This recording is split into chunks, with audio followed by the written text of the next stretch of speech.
Hey folks, how you all doing? Lloyd here, or Mr. Hats as I'm known in the VC. So today is the third and final part of my Paul McCartney post-Beatles studio albums ranking series. I'm not doing any of his classical material, any of his electronica, any of his collaborations, his operatic stuff, just the standard studio albums between 1970s McCartney and 2020's McCartney 3. So the first video was nine albums. That was the 1970s, so that covered his period 1970 to 79. The next video covered 1980 to 1999. I'll leave links below for both of those so you can go back and check those in case you haven't seen them. And this video will focus on the post 2000s. So in this video there are 7 studio albums I'm going to be ranking from my least favourite to favourite. This period of Paul McCartney's is my least favourite. I don't know whether it has something to do with his voice getting aged and frail, or whether he just can't make decent songs anymore. It's probably a combination of both. But anyway, let's get through it. So at number 7 on my list, I'm going straight for this one. Kisses on the Bottom, a covers album, basically a great American songbook album of all absolute standards. My Valentine is a new track on there, but the rest of them are covers. I don't like covers albums as a rule, and this is no exception. I do like the odd cover song here and there, just not when there's a whole album of them. There's nothing I really like on this album. I tolerate it because I know the originals and I can hum along and sing along with them, but I just don't like Paul McCartney's versions of these at all. And yeah, for that reason, this one comes out as a pretty bad 2 out of 10 for me. Next up on the list at number 6, I'm going to Egypt Station. A lot of people seem to like this album in rankings videos.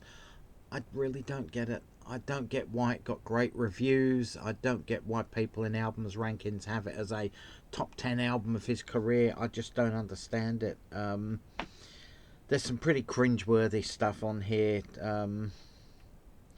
Come On To Me. You've got a 70-plus-year-old man singing "If You Come On To Me, Will I Come On To You." It's cringeworthy. It's dirty old man type stuff for me. For You, I don't get that with the insinuations in that at all.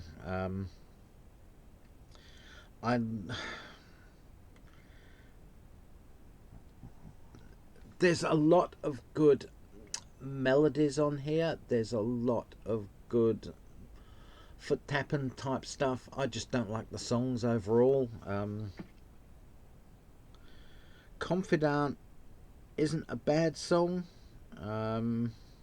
Who Cares is a fairly decent rocker, but Paul's voice does let him down with that. Apart from that, there's really nothing on this album for me. 3.5 out of 10. Next up, we're going to go number 5 on my list, New. I love this album cover, by the way. I reckon this is a great album cover.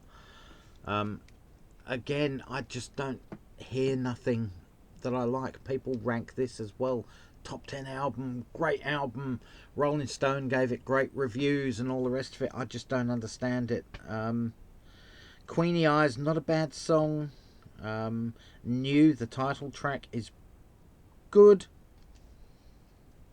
And yeah, I'm really struggling to find anything else.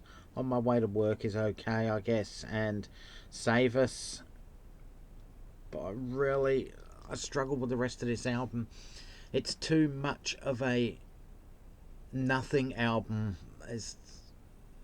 He's it sounds to me like Paul McCartney is trying to be relevant in the 2000s and updating the sound. Instead of just being Paul McCartney as Paul McCartney, he's trying to reinvent himself for a younger audience, and it just doesn't work for me. The album comes in at 3.5 out of 10 also. Number 4 on my list, another one. I understand why people love this album, I just don't, and it's Chaos and Creation in the Backyard. Fine Line's a good single. It was a good lead-off single for me. This should have been a really good album. It's predominantly acoustic based. Everything Paul McCartney is good at. There's some fine melodies on here. Jenny Wren's a really cool song. Friends to Go. English Tea's really good. Right into Vanity Fair. But it's just much of a muchness. It's too much of a muchness without enough variation to keep me interested. Yeah, this one comes in at 4.5 out of 10. Really not overly impressed with it. So at number 3 on my list, I cannot for the life of me find this CD at the moment. I've been playing it in my car. It's not in my car. It's in the house somewhere. I've obviously put it down the wrong place, and I don't know, maybe Lynn's moved it and put it somewhere else thinking it's the right spot, and it's not. But I've got McCartney 3, his latest studio album. Fantastic album cover. I love the album cover on that. The album opens up with Long Tail Winter Bird. That's a great acoustic rocker. Really cool. It's mostly instrumental as well, which is really good. Find My Way is a solid rocker. The final track, Winter Bird / When Winter Comes, that's the best song on the album. But his voice sounds lush, it's fresh, it's youthful on that song. But then again, that is I wouldn't say a throwaway track from the Flaming Pie sessions, but it's one that didn't make the album, that's been tacked on the end, so it doesn't technically fit with the rest of the album. Deep Down, that's got a slow burn, funky vibe to it. That's an okay song. Sliding's a nice rocker. Deep Feeling is really good. It just goes on for probably 4 minutes too long, in my opinion. Seize the Day's okay. But yeah, the rest of the album's pretty weak in my opinion. But it's nice. It's nice. It does sound like Paul McCartney being Paul McCartney. And that one does come in at 6.5 out of 10 for me. I do like that one. So at number 2 on my list, I'm going to Memory Almost Full. This is a really solid album. It's got everything you would want from a Paul McCartney album. It's got piano-based songs, it's got little ballads, it's got up-tempo poppy songs, it's got really catchy earworms on it. Solid album. So this is he's starting to look back on this album at his younger days. You've got things like Vintage Clothes, That Was Me, which is really good. The End of the End. Nod Your Head is a bit sort of out there, almost Why Don't We Do It in the Road type stuff. Dance Tonight is a solid track on a ukulele. See the Sunshine, Only Mama Knows, really good. In fact, the only couple of songs, there's a couple of songs on here I don't like. House of Wax, I'm really not a fan of that song, but I think it would make a great live song. It's just, I just don't like the studio version. And Mr. Bellamy is just, I don't know, he's trying to be too beatly with that song, but overall this is a really good album. A very good late career album in my opinion. I'm happy with it. I think it's really good, and this one comes in at 8.4 out of 10, which means I love it. Finally, the top of my list is one that most people have near the bottom of their list, but that's the way it is. I've got Driving Rain. I'll just take this out so I can see the tracks.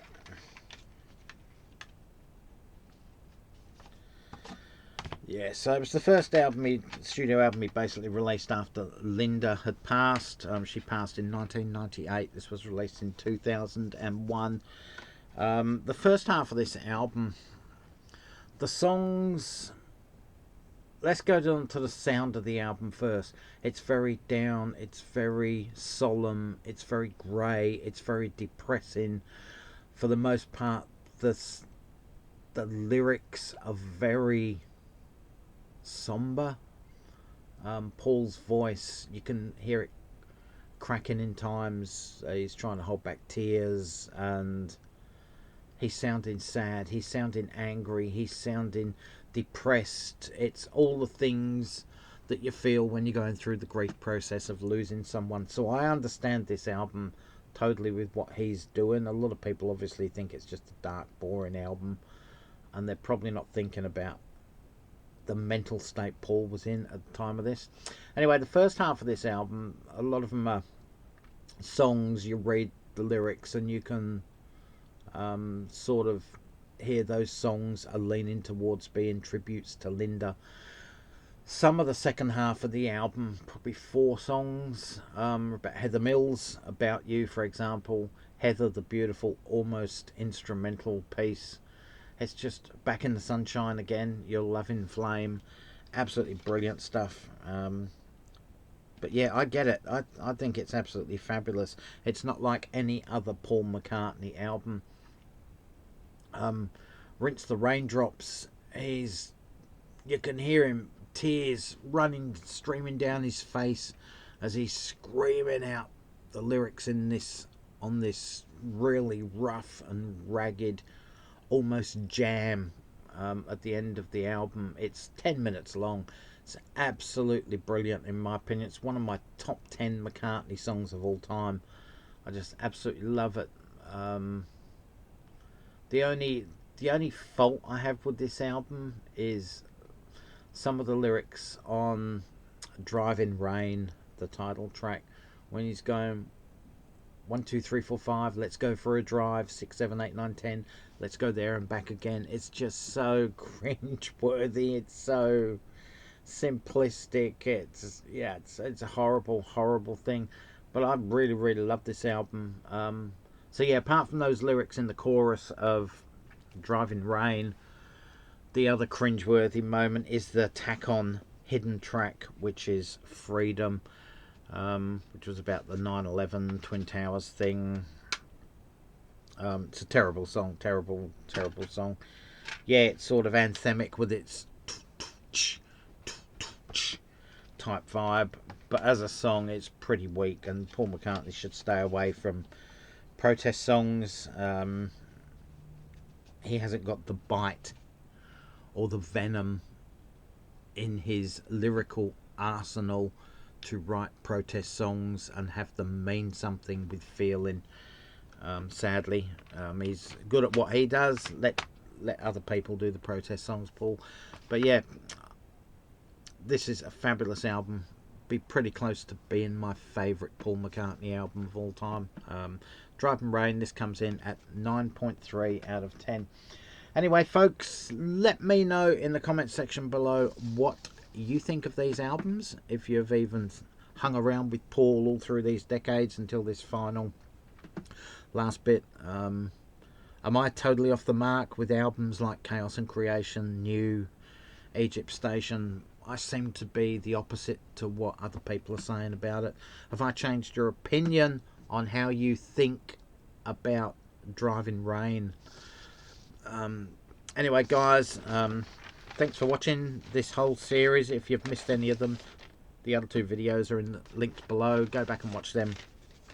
Till next time, guys, stay safe, take care, all for now, catch you around, and bye, folks.